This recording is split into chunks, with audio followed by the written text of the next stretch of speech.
திமுக மீது தொடர்ந்து சட்டம் ஒழுங்கு தொடர்பான குற்றச்சாட்டுகள், ஏராளமான குற்றச்சாட்டுகள் இருக்கின்றன.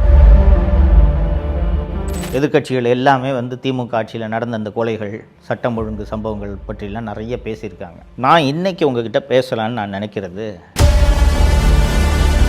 ஒரு தீவிரவாத சம்பவம் நடந்துருச்சுன்னா அதுக்கப்புறம் அதை கண்டுபிடிச்சி அவர்களுக்கு தண்டனை வாங்கி கொடுக்கறதுன்றது ஒன்றும் பெருசு இல்லை. ஆனால் 23 அக்டோபர் 2022 அன்று ஒரு காரில் ஒரு வெளிநாட்டை சேர்ந்தவர் ஒரு வழக்கில் கைது செய்யப்பட்டு இந்தியாவுக்கு வராருன்னு வச்சுக்கோங்க. இங்கே ஏதோ ஒரு குற்ற சம்பவம் ஈடுபடுறாரு, அவரை கைது பண்ணுறாங்கன்னு வச்சுக்கோங்க. அவருக்கு 6 மாதம் தண்டனை. இந்த நெருக்கடி நிலை காலத்தில் ஜெயிலுக்கு போனது தான் அடிக்கடி ஒரு சொல்லிக்குவாரே தவிர ஏதாவது கஷ்டப்பட்டு இருக்கிறாரா? சுத்தமாக எதற்குமே வாழ்வில் கஷ்டப்படாமல் வந்த ஒரு நபருக்கு. தமிழ் பெருங்குடி மக்கள் அத்தனை பேருக்கும் வணக்கம். 26 தேர்தல் நெருங்கி வந்துவிட்டது. இன்னைக்கு தேர்தல் தேதின்றது உங்கள் எல்லாருக்கும் நன்றாக தெரியும். அத்தனை கட்சிகளும் உச்சகட்ட பிரச்சாரத்தில் இருக்கின்றன. எப்படியாவது மீண்டும் ஆட்சிக்கு வந்துவிட வேண்டும் என்பதற்காக திமுக பல்வேறு பொய்களை சொல்லி உங்களை நோக்கி வந்து கொண்டிருக்கிறது. திமுக வேட்பாளர்கள் உங்கள் வாக்குகளை எதிர்பார்த்து பல்வேறு பொய்களை அள்ளி வீசி கொண்டிருக்கிறார்கள். இந்த நேரத்தில் திமுக மீதான ஊழல் குற்றச்சாட்டுகள், முறைகேடுகள், இது எல்லாவற்றையும் விட திமுக மீது தொடர்ந்து சட்டம் ஒழுங்கு தொடர்பான குற்றச்சாட்டுகள், ஏராளமான குற்றச்சாட்டுகள் இருக்கின்றன. தமிழ்நாட்டில் நடந்த கொலைகள், கொள்ளைகள், பாலியல் வன்முறை சம்பவங்கள், இதெல்லாம் ஒரு புறம் இருக்கட்டும். அதோட பட்டியெல்லாம் மிக நீளம், பேசிக்கிட்டே போகலாம். எதிர்க்கட்சிகள் எல்லாமே திமுக ஆட்சியில் நடந்த அந்த கொலைகள், சட்டம் ஒழுங்கு சம்பவங்கள் பற்றிலாம் நிறைய பேசியிருக்காங்க. நான் இன்றைக்கி உங்ககிட்ட பேசலான்னு நான் நினைக்கிறது, உள்நாட்டு பாதுகாப்பு தொடர்பான ஒரு முக்கியமான விஷயம். இன்டர்னல் செக்யூரிட்டின்னு சொல்கிறாங்களே, அந்த உள்நாட்டு பாதுகாப்பு. தோழர்களே, உலகம் முழுக்கவே தீவிரவாத சம்பவங்களுக்கு எதிராக எல்லா நாடுகளும் போராடி கொண்டிருக்கின்றன. ஒரு தீவிரவாத சம்பவம் நடந்துருச்சுன்னா அதுக்கப்புறம் அதை கண்டுபிடிச்சி அவர்களுக்கு தண்டனை வாங்கி கொடுக்கறதுன்றது ஒன்றும் பெருசு இல்லை. ஆனால் அந்த தீவிரவாத சம்பவம் நடைபெறுவதற்கு முன்பாகவே கண்டறிந்து அதை தடுக்க வேண்டும். அதற்காகத்தான் ஒவ்வொரு மாநிலத்திலும் உளவுத்துறை இருக்கிறது, மத்திய அரசிலும் உளவுத்துறை இருக்கிறது. தமிழ்நாட்டை பொறுத்த வரைக்கும் இருக்கக்கூடிய உளவுத்துறை என்பது பொலிட்டிக்கல் இன்டெலிஜென்ஸ், இந்த அரசியல் ரீதியான உளவு தகவல்களை சேகரிக்கும் உளவுத்துறையை தவிர்த்து ரவுடிகளை கண்காணிக்கிறதுக்கு ஒரு உளவுத்துறை, இந்த தமிழ் நேஷனலிஸ்ட் எலிமெண்ட்ஸு, விடுதலை புலிகள் போன்றவர்களை கண்காணிப்பதற்கு கியூ பிரான்ச் என்ற உளவுத்துறை, இது போக மத ரீதியான தீவிரவாத தொடர்பான சம்பவங்களில் ஈடுபடுபவர்களை கண்காணிப்பதற்கென்று ஸ்பெஷல் டிவிஷன் என்று ஒரு உளவுத்துறை இருக்கிறது. இவர்களுடைய வேலையெல்லாம் என்னவென்றால், எங்கே யார் தீவிரவாத சம்பவங்களில் ஈடுபடுகிறார்கள் என்பதை கண்காணித்து கண்டறிந்து அந்த சம்பவம் நடைபெறுவதற்கு முன்பாகவே அவர்களை கைது செய்து நடவடிக்கை எடுக்க வேண்டும்ன்றது தான் இவர்களுடைய வேலையே. 23 அக்டோபர் 2022 அன்று கோவையில் ஒரு காரில் ஒரு குண்டு வெடிக்குது. அதுக்கு பக்கத்திலே ஒரு கோவில் இருக்குது. ஜமீஷா முபின் அப்படின்ற ஒரு நபர் அந்த காரில் குண்டு வெடித்து அந்த கார்லேயே அவரும் இறந்துடுறார். அந்த வழக்கு தேசிய புலனாய்வு முகமையான NIAவுக்கு மாற்றப்படுகிறது. NIA விசாரணையை தொடங்கி அந்த வழக்கில் சம்பந்தப்பட்ட 17 பேரை இதுவரை கைது செய்து குற்றப்பத்திரிகை தாக்கல் செய்திருக்கிறது. NIA விசாரணையெல்லாம் தொடர்ந்து நடந்த பிறகு தான் ஒரு விஷயம் என்ன தெரிய வருதுன்னா, இந்த ஜமீஷா முபீன் ஏற்கனவே உளவுத்துறையின் கண்காணிப்பில் இருந்து வரக்கூடிய ஒரு நபர். புது ஆள் ஏதாவது பண்ணிட்டாங்க அப்படின்னாங்கன்னா சரி, தெரியலன்னு சொல்கிறத ஏற்றுக்கலாம். ஆனால் இந்த ஜமீஷா முபீன் தொடர்ந்து உளவுத்துறையோட கண்காணிப்பில், அந்த கண்காணிப்பு பட்டியலை வைத்திருப்பார்கள்ல, அந்த பட்டியலில் இருக்கக்கூடிய ஒரு நபர். இந்த ஜமீஷா முபீன் இந்த தற்கொலைப்படை தாக்குதலில், அந்த குண்டு வெடிப்பில் ஈடுபடுவதற்கு முன்பு ஒரு பெண்ணை கல்யாணம் செய்து, குழந்தையோடு இருக்கக்கூடிய ஒரு பெண்ணை கல்யாணம் செய்து ISIS இயக்கத்தின் வீடியோக்களை எல்லாம் பார்த்து குண்டு செய்வதற்கு தேவையான பொருட்களை எல்லாம் அமேசானில் ஆர்டர் செய்து குண்டுகளை தயாரித்து, அந்த குண்டு சரியான முறையில் வெடித்திருந்தால் அந்த ஏரியாவே தரமட்டமாக இருக்குங்க. அந்த குண்டு சரியான முறையில், அந்த சிலிண்டர் சரியான முறையில் அடைக்கப்படாத காரணத்தால் காரோடு அந்த குண்டு வெடிப்பு முடிந்துவிட்டது. சரியான முறையில் அந்த குண்டு தயாரிக்கப்பட்டு வெடித்திருந்தால் எத்தனை உயிர்கள் பலியாகி இருக்கும் என்பதை நீங்கள் யோசித்து பாருங்கள். இதுதான் திராவிட மாடல் அரசு உள்நாட்டு பாதுகாப்பில் செலுத்தக்கூடிய கவனம். ஒரு சம்பவம் ஆச்சுங்களா? ரெண்டாவது சம்பவம் சொல்கிறேன். திருச்சியில் சிறப்பு முகாம், அகதிகளுக்கான சிறப்பு முகாம், ஃபாரினர்ஸ் எல்லாம் வைக்கக்கூடிய சிறப்பு முகாம் இருக்கிறது. இப்போது ஒரு வெளிநாட்டை சேர்ந்தவர் ஒரு வழக்கில் கைது செய்யப்பட்டு இந்தியாவுக்கு வர்றாருன்னு வச்சுக்கோங்க. இந்தியாவுக்கு வர்றாரு, வந்து இங்கே ஏதோ ஒரு குற்ற சம்பவம் ஈடுபடுறாரு, அவரை கைது பண்ணுறாங்கன்னு வச்சுக்கோங்க. அவருக்கு 6 மாதம் தண்டனை. 6 மாதம் தண்டனை முடிஞ்ச உடனே அவரை வெளிநாடுக்கு நாடு கடத்த வேண்டும். அப்படி கடத்தவில்லை என்றால் அவரை ஒரு குறிப்பிட்ட இடத்துல ஒரு சிறப்பு முகாமில் வைக்க வேண்டும். இதுதான் சட்டம், ஃபாரினர்ஸ் ஆக்ட். இதன்படி திருச்சியில் ஒரு சிறப்பு முகாம் இருக்கிறது. அங்கே ஏராளமான இலங்கை தமிழர்கள், நைஜீரியர்கள் உள்ளிட்ட பல்வேறு நாட்டை சேர்ந்தவர்கள் அங்கே இருக்கிறார்கள். அந்த சிறப்பு முகாமில் எந்த விதமான எலக்ட்ரானிக் கேட்ஜெட்ஸும், கிட்டத்தட்ட சிறைங்க, பேர் தான் அது சிறப்பு முகாம், கிட்டத்தட்ட சிறை.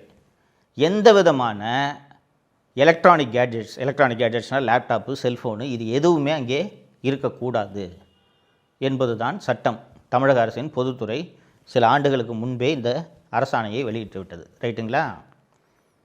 அந்த சிறப்பு முகாம், திருச்சி சிறப்பு முகாம் யாருடைய பொறுப்பில் இருக்கிறது என்று கேட்டீர்கள் என்றால் தமிழக அரசின் பொறுப்பில் இருக்கிறது. தமிழக அரசின் கியூ பிரான்ச்சின் பொறுப்பில் அது இருக்கிறது. ஆச்சுங்களா? இலங்கையில் தொடர்ந்து சில கொலைகள் நடக்குது. போதை மருந்து கடத்துறவங்க, ரவுடிகள், இவர்களுடைய கொலைகள் அங்கே இலங்கையில் நடக்குது. ஸோ இலங்கை காவல் நிலையத்தில் எஃப்ஐஆர் போடுறாங்க. அந்த இலங்கை காவல் நிலையத்தில் போடக்கூடிய எஃப்ஐஆரில் தமிழ்நாட்டில் திருச்சியில் சிறப்பு முகாமில் இருக்கக்கூடிய ஒரு நபர் இந்த கொலையை தொலைபேசி மூலமாக செய்திருக்கிறார் என்ற விபரத்தை இலங்கை காவல் நிலையத்தில் போடக்கூடிய அந்த எஃப்ஐஆரில் பதிவு செய்கிறாங்க. ஆச்சுங்களா? இதற்கு நடுவே கடல் மார்க்கமாக ஆயிரக்கணக்கான கோடி மதிப்புள்ள போதைப் பொருட்கள் கடத்தப்படுகின்றன என்ற தகவல் வந்து அவ்வப்போது இந்த போதைப் பொருட்கள் பிடிபடுகின்றன.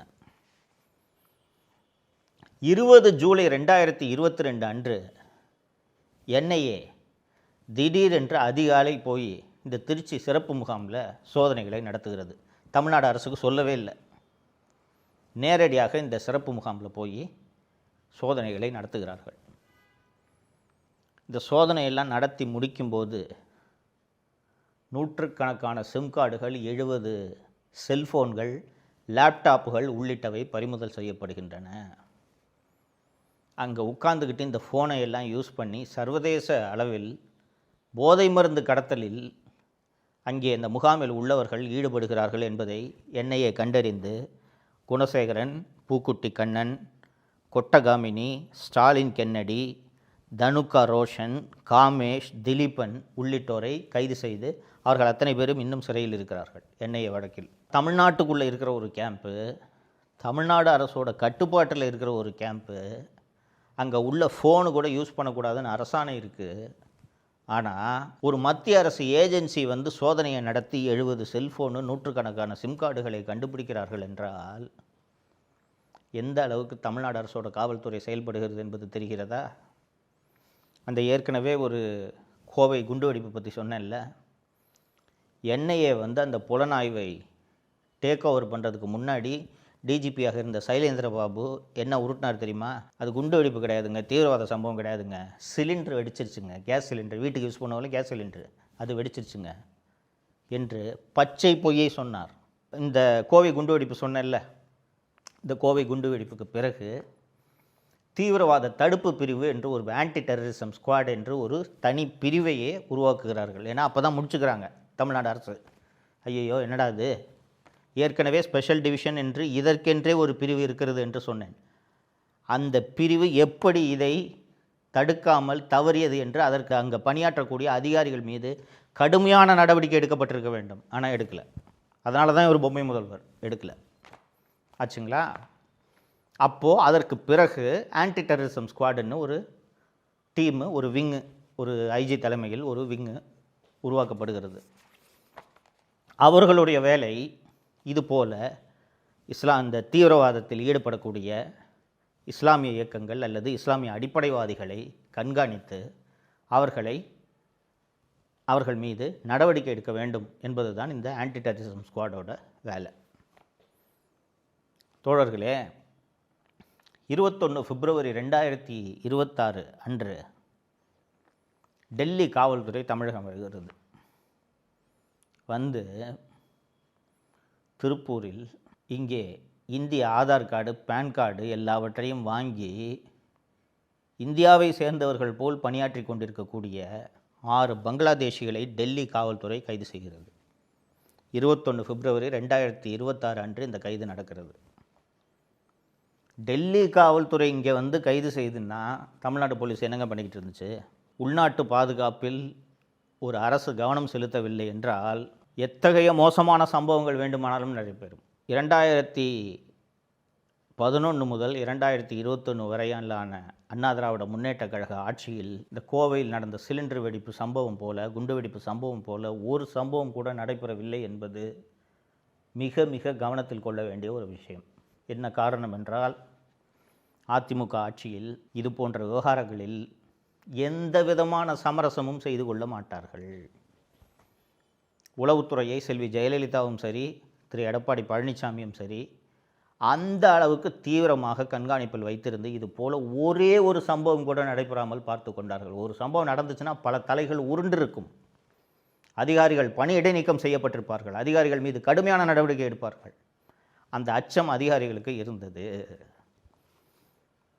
திமுக ஆட்சியில் நான் இப்போ பட்டியலிட்ட சம்பவங்கள்லாம் ஏன் நடக்குதுன்னு நீங்கள் கேட்டிங்கன்னா, இந்த வேலைகளை செய்ய வேண்டிய உளவுத்துறை திமுக அரசுக்கு எதிராக யார் பேசுகிறார்கள்? திமுக அரசுக்கு எதிராக எந்த பத்திரிகையாளர் பேசுகிறார்? திமுக அரசுக்கு எதிராக எந்த யூடியூபர் வீடியோ போடுகிறார்? இதை கண்காணிப்பதில் மட்டும்தான் தமிழக உளவுத்துறை கவனம் செலுத்துகிறது. ஒரு உளவுத்துறையோட தலைவராக இருப்பவர் அவரது அறையை விட்டே எங்கேயும் வெளியில் போக மாட்டாருங்க. அதான் அவரோட வேலை. கீழே உட்கார்ந்துட்டு தமிழ்நாட்டின் மூலை முடுக்குகளில் நடப்பவற்றை அத்தனையும் அவர் தனது விரல் நுனிக்குள் வைத்திருக்க வேண்டும். தமிழ்நாட்டில் உளவுத்துறையில் மிகப்பெரிய ஜாம்பவான்களாக இருந்த அலெக்சாண்டர், ராமானுஜம், ஈஸ்வரமூர்த்தி போன்றோர் இப்படித்தான் உளவுத்துறையை வைத்திருந்தார்கள். இப்போது திராவிட மாடல் அரசில் செந்தில்வேலன்னு ஒரு உளவுத்துறை ஐஜி இருக்கார். இவருக்கு வேலை என்ன தெரியுமா? சிஎம் எங்கே போனாலும் கூடவே போகிறது. சிஎம் கூட போகிறதுக்கு தான் பாதுகாப்புக்குன்னு எஸ்பி இருக்காங்க, ஏகப்பட்ட காவல்துறை அதிகாரிகள் இருக்காங்களே. உளவுத்துறை ஐஜிக்கு சிஎம் கூட என்ன வேலை? சிஎம் லண்டன் போனால் கூட போவார், சிஎம் ஜெர்மனி போனால் கூட போவார், சிஎம் ஸ்பெயினுக்கு போனால் கூட போவார், சிஎம் துபாய் போனால் கூட போவார், சிஎம் திருநெல்வேலியில் போய் இருட்டுக்கடை அல்வாவில் போய் அல்வா வாங்கி தின்னா கூட போவார், சிஎம் அவரோட மனைவியோட ஊட்டியில் மலர் கண்காட்சியை சுற்றி பார்க்குறதுக்கு போனார்னா கூட போவார். இதான் உளவுத்துறை ஐஜி வேலை? உளவுத்துறை ஐஜி சிஎம் கூட போய் திருநெல்வேலியில் இருட்டுக்கடை அல்வா தின்னுக்கிட்டு இருந்தார்னா இப்படி தாங்க குண்டு வெடிக்கும், இப்படி தாங்க திருச்சி கேம்பில் வன்முறை நடக்கும், இப்படி தான் திருச்சி கேம்பில் உட்காந்துக்கிட்டு போதை மருந்து கடத்துவாங்க. இப்படிப்பட்ட ஆட்சியை நடத்தும் முதல்வருக்கு ஆட்சியை நடத்த தெரியவில்லை என்பது உங்களுக்கு புரிகிறதா? இதனால் தான் இவரை பொம்மை முதல்வர் என்று சொல்கிறார்கள். இப்படிப்பட்ட பொம்மை முதல்வர் மீண்டும் ஆட்சிக்கு வந்தால் உங்களுக்கும் எனக்கும் பாதுகாப்பு இருக்கிறதா என்பதை நீங்கள் யோசித்து பாருங்கள். நிர்வாகம்னா என்னன்னு சுத்தமாக தெரியாதுங்க ஸ்டாலினுக்கு. வேறு எந்த காரணமும் இல்லை. பிறக்கும் போதே அப்பா மந்திரி, செல்வாக்கான வீட்டில் வளர்ந்தவர். உங்களை போல் என்ன போல் கஷ்டப்பட்டா படிச்சிருப்பார்? எதுக்காவது கஷ்டப்பட்டிருப்பாரா? இந்த பதவிக்கு வந்திருக்காரு இன்றைக்கி, திமுக தலைவர் பதவிக்கு. ஏதாவது கஷ்டப்பட்டிருக்காரா இந்த பதவிக்கு வர்றதுக்கு? திமுககாரன் ஒவ்வொருத்தரும் பல்வேறு போராட்டங்களை சந்தித்து வழக்குகளை சந்தித்திருக்கிறார்கள். இந்த நெருக்கடி நிலை காலத்தில் ஜெயிலுக்கு போனது தான் அடிக்கடி ஒரு சொல்லிக்குவாரே தவிர ஏதாவது கஷ்டப்பட்டுருக்கிறாரா? சுத்தமாக எதற்குமே வாழ்வில் கஷ்டப்படாமல் வந்த ஒரு நபருக்கு என்ன அறிவு இருக்கும்? அதனால் தான் இந்த நிர்வாகம் இப்படி இருக்கிறது. இப்படிப்பட்ட இந்த அவல நிர்வாகம் தொடர வேண்டுமா இல்லையா என்பதை நீங்கள் தான் முடிவு செய்ய வேண்டும். திமுக மற்றும் அதன் கூட்டணி கட்சிகளுக்கு நீங்கள் அளிக்கக்கூடிய ஒவ்வொரு வாக்கும் மீண்டும் இந்த அவல நிர்வாகம் வருவதை உறுதி செய்யும் என்பதை நீங்கள் மறந்துவிடக்கூடாது. தப்பித்தவறி கூட மீண்டும் பொம்மை முதல்வரோட ஆட்சி வந்துச்சுன்னா தமிழ்நாட்டோட கதி அதோ கதின்றதை நீங்கள் ஞாபகம் வச்சுக்கணும். இதுதான் நான் உங்களுக்கு மீண்டும் மீண்டும் வைக்கக்கூடிய கோரிக்கை. நன்றாக யோசித்து கொள்ளுங்கள். தப்பி தவறி கூட திமுக ஆட்சிக்கு வந்துடக்கூடாது. நன்றி மக்களே. தமிழகத்தை காப்போம்